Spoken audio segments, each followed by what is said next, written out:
Hey there, South Florida homeowners, investors, and future buyers. Big changes are coming to the Sunshine State on July 1st, and we've got the scoop on the new real estate laws that you need to know about. Wait, I have got the biggest scoop. Hey, welcome to our channel, Live in South Florida with Kevin Seuss. So, whether you're part of an HOA, own a mobile home, or just kind of thinking about investing or buying here in South Florida, these updates probably could and probably will impact you. So stick around. We'll break it down for you, what you need to know and how it can benefit you. So folks, let's go ahead and dive right in. So I'm going to go ahead and reference these by either House bill or Senate bill numbers, so that's easier for you folks to go out and take a look at. So the first one up here is House Bill 59. It talks about HOA rules and HOA covenants and COA rules and covenants. So, basically starting October 1st, the HOAs or COAs must provide you with a physical or digital copy of the rules and covenants. So what does this mean? It means no more guessing about what's allowed and what's not allowed. Plus, you also get updates whenever the rules change. So there's no more sneaking around behind everybody's back and going ahead and having a little super secret board meeting and passing a new bylaw or changing this or changing that. So folks, why is this important to you? Well, having easy access to these documents always ensures that you're always in the loop and you can kind of avoid any unintentional rule breaking. The other big thing about this is that if you're looking to purchase or you're looking to sell, in many cases, the buyers are requesting a copy of the most recent covenants. As a matter of fact, there are actually HOA and COA riders on top of purchase contracts that request these and give buyers an out if you don't provide it to them. So folks, kind of take a look at this. How do you feel about these changes? Let us know in your little comment box below. The next one's a biggie. Okay, we talked about it before in one of our other videos, but it's House Bill 621. It's all around removing squatters. Okay, and folks, for those of you that don't know, maybe you just haven't been following the news lately, what is a squatter? A squatter is somebody who's living in your property without permission. There's no lease, there's nothing else. They just kind of sneak in. They figure that it's okay to do that. This goes way back to the 1800s, where they had what they call squatters' rights, where if a piece of property we didn't have anybody living in it for a period of time and somebody moved in and started taking care of it, there was basically kind of ownership by possession, if you will. So what happens now? Deputies can now step in and help clear out the squatters who won't leave after being asked. And there's also includes some big penalties for those causing damage or using fake leases. So folks, what does this bring you? It brings you peace of mind. So have any of you ever dealt with squatters? Any of you have any friends that have dealt with squatters? What was your experience? So, as I said, we recently covered this in one of our videos. Don't let Florida squatters take what's yours. Check that video out for more details. The next one is kind of a biggie for the new construction folks looking for new constructions. Go back and take a look at our video as to do you need a realtor when you're buying new construction? With this, the answer is definitely yes. So it's basically builder warranty. So if you're buying a new home, okay, House Bill 623 requires builders to provide a 1-year warranty against construction defects. This means if anything goes wrong, things you may not see when you first move in or things you may not even be aware of as you're going through that little honeymoon phase when you buy a new property, you're covered. Okay, just remember it does not include normal wear and tear and stuff from natural disasters. Okay, so folks, I guess the only way I can really kind of explain this is imagine waiting 6 or 7, 10 months to get your new home built, okay, only to find out that there are issues. The floor's tilted. We've seen this happen a number of times. The floor's uneven. So in this warranty, what it does, it ensures that the builders are going to come back and they're going to take care of this for you. So this is House Bill 1021. It's about community association. So this kind of expands a little bit about the HOAs and the COAs. So anybody that's part of a community association, this can be a civic association or anything that is out there purporting to represent your community. And what it does is it introduces new record-keeping requirements, quarterly meetings for Q&A sessions, and also big penalties for fraud. So plus managers must return all records within 20 days of their service if it ends. Okay, so if you're in a position where the association manager has moved on to something else, they must return those records within 20 days of them leaving. Okay, so what's the big deal about this, you may ask? Okay, this ensures that you have an opportunity to take a look at all the information that's going on. There's not going to be any kind of subterfuge. There's been a number of communities here in South Florida that have been subject to fraud, where folks haven't seen what's going on. They figure everything is going okay. Next thing you know, they're missing $300,000, $400,000, $500,000. This will help take care of this. It will help ensure that you get visibility a lot quicker into those records and all that record keeping. And also make sure that you know where your money's going if you're paying into association dues or association fees. All you condo owners out there and all you on all you potential condos out there, this is a biggie for you guys. This is called the Condo Pilot Program, and it's kind of a break off of the My Safe Florida condominium plan, which is a kind of a subset, if you will, of the My Safe Florida Home Program. It basically grants assistance for you to help harden your condo against storm damage. Okay, it's no secret we are just starting the hurricane season. We've already had the first named storm here off the coast of Florida. So with hurricane season right around the corner, this program itself could be a lifesaver. So, and it gives you the opportunity to make sure that your condo is better prepared for storms. Make sure you have those impact windows done. Make sure that you have the things that need to be taken care of, ready in the event that we do have some of that nasty weather that does hit us periodically. Okay, this is House Bill 1161. Okay, and it's around the Homestead Exemption verification. Now, folks, you've heard it from our videos before that one of the perks of having property here in Florida as a primary residence is the Homestead Exemption. You get a Homestead Exemption if it's your primary residence. It could be as much as $50,000 off of the assessed value for married couples. You get even more if you're over 65 and if you're a veteran and if you have any kind of disabilities.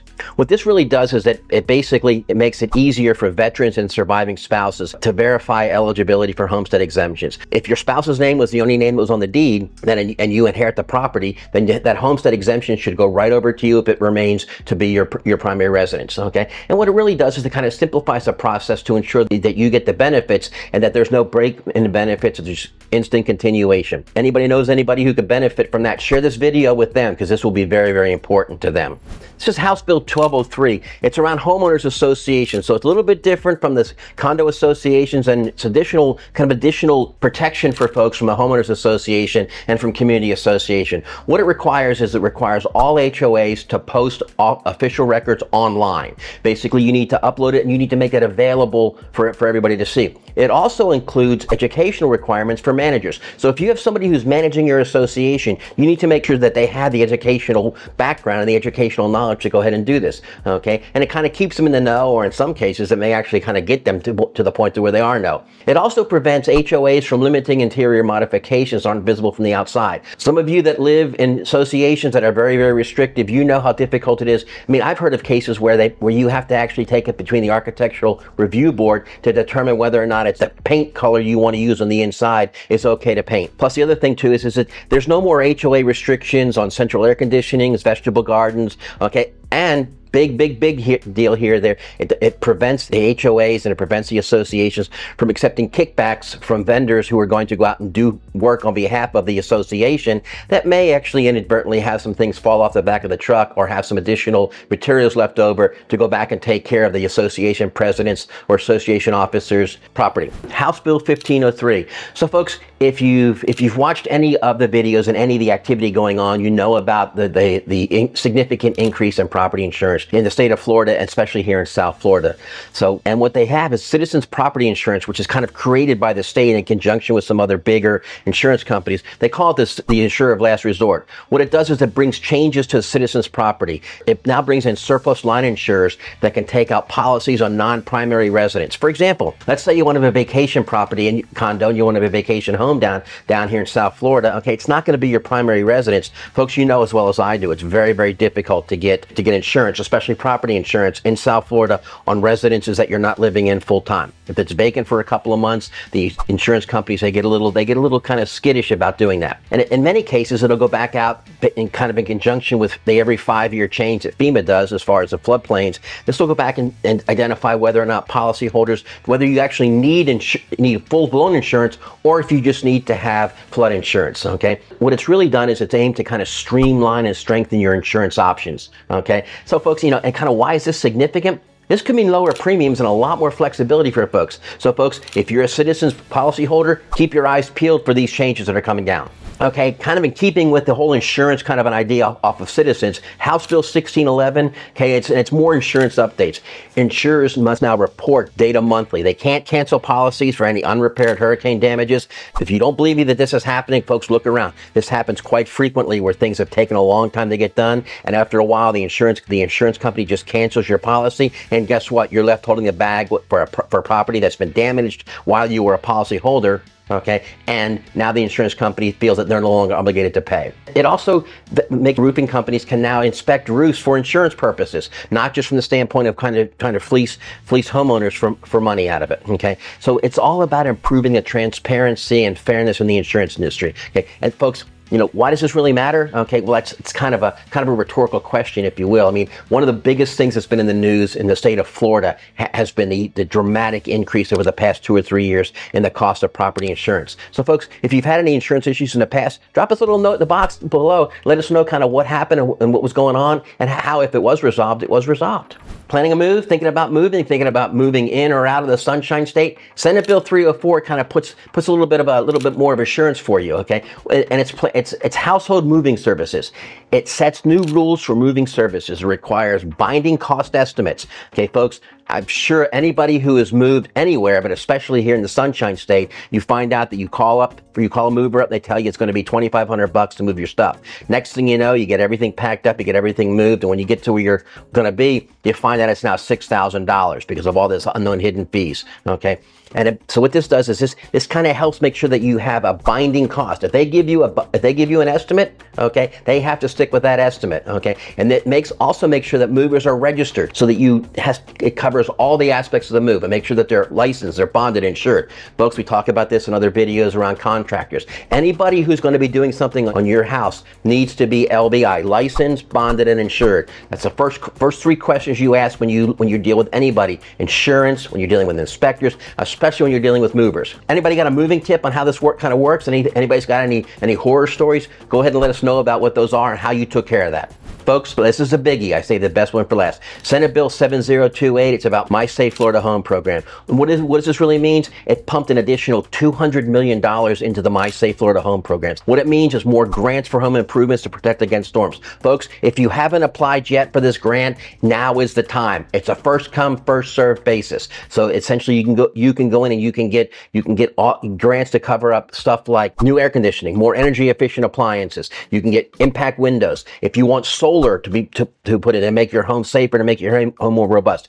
And it protects your investment, okay, but it also potentially lowers your insurance costs. If you have a home that is in an area that could be subject to higher insurance rates because of potential storm damage, get those impact windows in, get those impact doors in, get that impact coverage on your garage door. Folks, if you've received a grant, great. Drop us a little note and tell us how it went, how the process was. If you haven't and you're interested, please feel free to reach out to experts like my team and I. We can help point you in the right direction. We may be able to walk you through some of the process depending upon where you're located. Again, this is a biggie. This is an additional $200 million to help folks ensure that their home is properly prepared and that you're protected against any kind of storm damage or any kind of adverse weather damage.